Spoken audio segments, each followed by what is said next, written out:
हाय दोस्तों, मैं सल्लभ जैन आपका स्वागत करता हूं और न्यूज के एक फ्रेश एपिसोड में। ट्रंप की नाक के नीचे चीन में खड़ा हो गया अमेरिकी चिप का करोड़ों का कारोबार। क्या है मामला?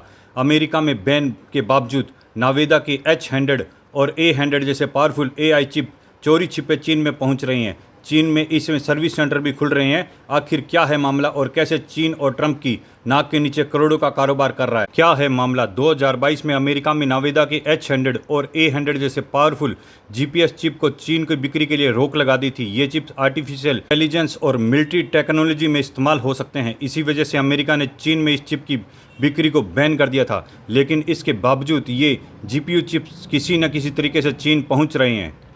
अब इनकी रिपेयरिंग की भी भारी डिमांड है। रिपोर्ट के मुताबिक शेनज़ेन की 2 कंपनियों ने बताया कि वह हर महीने लगभग 500 नावेदा चिप्स को रिपेयर कर रही हैं।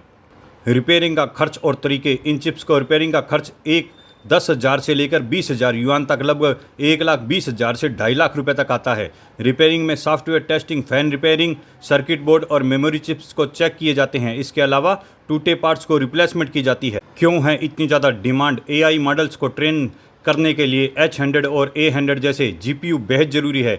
चीन की कंपनियां और संस्थान अभी इन चिप्स पर काम कर रही हैं। लगातार इस्तेमाल की वजह से ये चिप्स खराब हो रहे हैं और इनको रिपेयर करना भी जरूरी हो गया है। अमेरिकी सरकार की बड़ी टेंशन: चिप की चोरी और इनके इस्तेमाल को लेकर अमेरिकी सरकार की टेंशन बढ़ गई है। अमेरिकी सांसदों ने बिल पेश किया है जिसमें GPU बिक्री के बाद में ट्रैकिंग की जरूरी आने की बात कही गई है। इससे यह पता लगाया जा सकेगा कि कोई चिप आखिर किस देश तक पहुंच रही है। नावेदा की स्थिति: रिपोर्ट के मुताबिक नावेदा फिलहाल चीन में इस बैन चिप्स की सर्विस या रिप्लेसमेंट नहीं दे सकता।